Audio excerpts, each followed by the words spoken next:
Finally, it's here, the Lamborghini Temerario, meaning reckless is what it stands for. And when I look at this design, I'm not so sure if it's reckless enough for a Lamborghini. So we're gonna go into this design in detail from a front, side, and rear, obviously. I'm gonna let you know exactly what I think about this. There are a couple of things in the front end that I'm not sure about. We're gonna look at the entire design, but before we jump in, I want you to pause the video here and let me know what you think about this design. Do you think it's Lamborghini enough? Do you like it? Do you love it?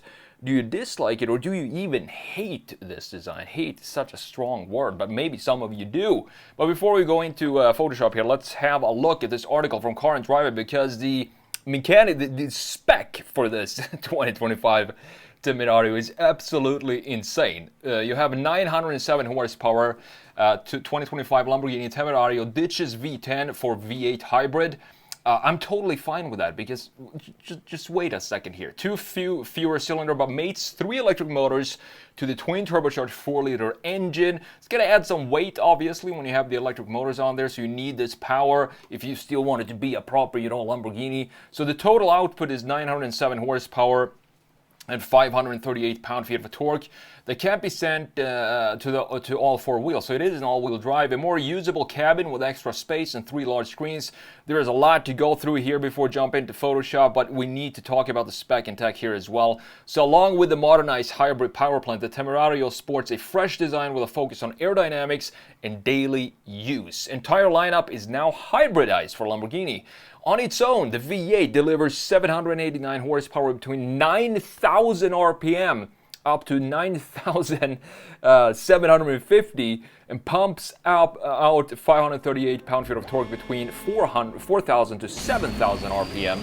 The 8-cylinder can rev to a lofty 10,000 RPM, so this will definitely be a screamer. And a V8 at 10,000 RPM is just gonna sound like something else. And the turbos have a maximum boost pressure of 36.3 psi. 8-speed dual clutch transmission transversely mounted behind the engine. The gearbox is also said to weigh less than the 7-speed dual clutch unit from the Huracan while executing faster shifts. So at least they saved some money on the transmission, which is a good thing because we have all the electric motors in here now. Lamborghini was able to squeeze the battery into the central tunnel to create ideal weight distribution and keep the center of gravity as low as possible, 0 to 60 in 2.7 seconds. Is this faster than the Revuelto? I'm not sure. And then a top speed of 213 miles per hour. You have 4 or 5 drive modes here.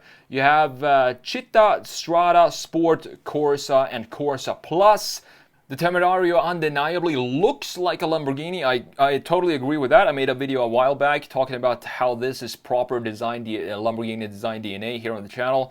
We're going to talk more about that in a minute. With its iconic wedge shape and pointed details, although it's a bit over 5 inches longer than the Huracan, so it is pretty a substantial length increase for this car. You have the daytime lights. They sit in the lower bumper and incorporate an air tunnel, which, along with air channels below the headlights, direct cool air into the brakes. I think that's a very cool idea. A wide diffuser with the rear bodywork cut away around the rear tires gives the Temerario a proper planted look. Love the rear end of this car. I think the rear end is absolutely fantastic. The classic Lamborghini start-stop button remains under this red flap, adding some or keeping some of that dramatic feel when you fire this up. On the inside, you have a 12.3-inch digital gauge cluster. Passenger side also has a 9.1-inch screen that can display details, driving details and vehicle functions. Still, the main entertainment screen or the infotainment screen is an 8.4-inch, and you have this hexagonal shapes inside of the software as well, which I love. They just keep adding hexagonal shapes pretty much everywhere on this car. You have wireless Apple CarPlay and Android Auto. Can also be spec'd with 3 cameras that enable a built-in dash cam, which I think is a good idea, specifically when you have a Lamborghini for, if anything, for insurance purposes if something were to happen. Now, Lamborghini has always been ad personam, meaning that they are very heavily into the customizable. McLaren too, I think Ferrari as well. all the exotic brands here. So Lamborghini says that over 400 colors and special liveries will be offered through the company's ad personam customization division. 3 different wheel designs are offered, measuring 20s in the front, 21s in the rear. And if you have 400 colors to choose from, can you imagine how difficult it would be to pick one single color? I don't know how I would be able to do that.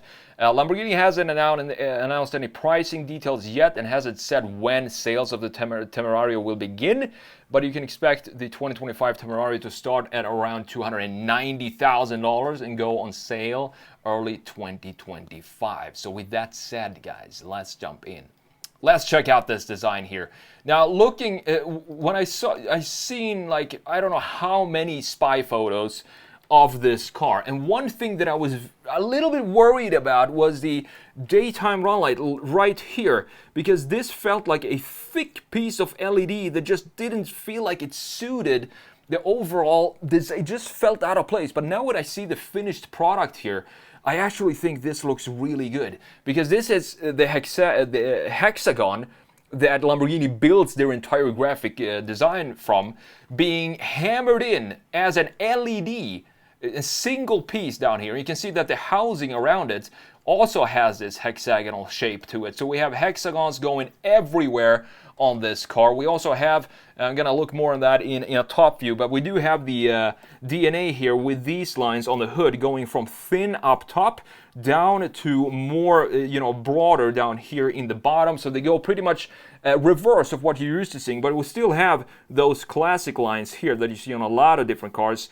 Here, cutting from the A-pillar down to the corner of the headlight here. One interesting feature here is the headlight itself. This is the detail that I'm not sure what I think about this front end with these very slim headlights, because if you look at the design of the daytime light, yes, you do have a clear identifier down here, but the headlight, the eyeball itself, just doesn't have to me, a Lamborghini personality, because these are just 2 bulbs, and it feels almost like kit car style for the headlight unit itself. I would much rather have it be a thick piece here, maybe go into the same Y shape that we're used to seeing, something like this, and maybe have it be a little bit taller as well. Maybe even cut it off like this. Now it becomes a Urus headlight, I guess, if you do that. But I don't know if you understand what I'm saying. It just feels a little bit too simplistic to just have 2 light bulbs right there in the front end. But the rest of the front end I do think looks very, very cool. You have all of these intakes down here at the bottom. Beautiful graphic design here with some creases in the body, or in this panel down here. And we have some sensors, parking sensors here. I also like this line that carves from the very wedge front end of the wedge into the side of the body here, creating this beautiful sort of line that creases inwards into the body, in addition to this crease right here, creating a sharp but still almost a little bit of an organic shape for the front end of the Temerario. Now, looking at the side view here, I don't know what car this reminds me of. Specifically this area here. It reminds me of not a Lamborghini, it's something else, and I'm trying to figure out what car that is. Maybe you can comment down below.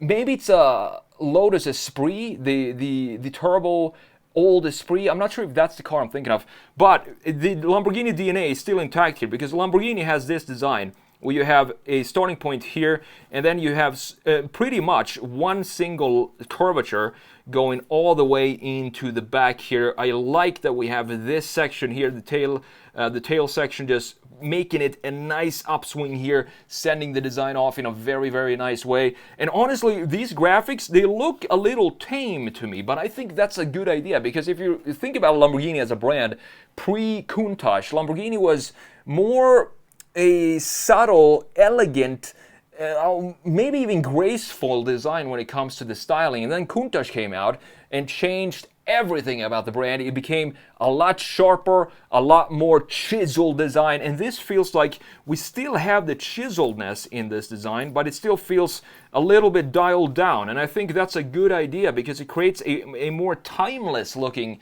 design. I think the side view is absolutely stunning for this car. Look at the lines here, the angle for this top piece, same angle like we have here pretty much, and we have a connection from this line here going into this area here, and this is good design. This is what good styling is. If you look at new car companies coming out where you don't really have a clear, maybe they don't have the top designers on their team, you're gonna see that all these lines, they don't connect to anything. But Lamborghini always have a very good line flow. You can see the line flow here from the front end as well, going into this line, and then we clearly have a connection in this corner in the back. So if you just put out all the lines here, you're gonna see that we have connections all over this place for this car, and that is to me what makes a good design when it comes to the styling of the car. Greenhouse looks very Lamborghini-ish as well. 21s in the rear, 20s in the front. We do have some air vents here. I think this is an air duct, air flowing out there. I think we also have air flowing in here and then shoots up right here in this area in the back. That is what I think those openings are in the car, but very nice, super clean side view for the Temerario. Now this is also, I wanted to show you the top view. I usually don't do that, but I want to show you this because this is also clearly Lamborghini DNA, and we also have a lot more line flow going on here. For example, these lines here going in a corner, going into the front end like this, and then how this rear muscle then sticks out from this area, looking very clean. And we also have these two lines here. And do we have a connection anywhere in the front end from these? Yes, we do. They connect to these lines here, and these going in this direction is also part of Lamborghini's DNA or design language like we talked about earlier. Very, very clean and cool looking design. From a top view, this looks almost like a modernized Gallardo, and I really, really like that. It's a simple yet very recognizable Lamborghini design. It also looks like we have sort of an air funnel here in the middle, because this dips down here in the roof. So it dips down and then goes in underneath here. You see these openings here? So air shoots out here and then comes out in the back, creating a wing, of course, in the rear end. Beautiful design from a top view and a side view. I think those are probably my favorite views for this car, even though I do think the rear view looks stunning as well. Look at this new taillight section here and the new graphics for the taillights themselves. We saw these being leaked a few weeks ago, I think, and I love these taillights because if you look at these taillights, they have a clear connection to the daytime run lights that we have in the front end. So it has the same graphic for the front. The same graphic comes back in the rear end, even though they are a little bit squished here, and that is a good thing because what that does is it extends the width, even though we don't necessarily need to visually extend the width of the Temerario. I do think they still look very, very cool. And then we have these ribs going here in this material with the big exhaust pipes sitting up here. Again, hexagonal shape down up here. And Mischa Borkert, the chief designer for Lamborghini, said that he was inspired by MotoGP, so motorcycle design, when he designed the rear end of this. You can clearly see that here, how this area is completely carved out. And the reason for that is because we want to see the plantedness of this rear tire and how this just sits on the ground looking like some sort of Le Mans race car or something like that. I also like that we have this being in body color here, and this area here, this chamfer, these two chamfers are absolutely stunning to me. I think it looks gorgeous in addition to this diffuser down here. The diffuser doesn't feel too aggressive, but keep in mind that this is the base Temerario. They're probably gonna make 20 to 25 different variants of this car. So this is going to be the foundation of then they're gonna build on and create more performance-oriented Temerarios in the future. So this area is 100% going to be a lot more aggressive moving forward with whatever Lamborghini comes up with for this design. And check this out. We have this line up here, then dipping down into this area. We have a nice crease here. Love the shoulder line and how it dips down into the same area here, creating a focal point in this area. The wheel design, even though they're black in this case, they look pretty good, look to be carbon fiber. I would prefer to have these type of wheels, silver wheels.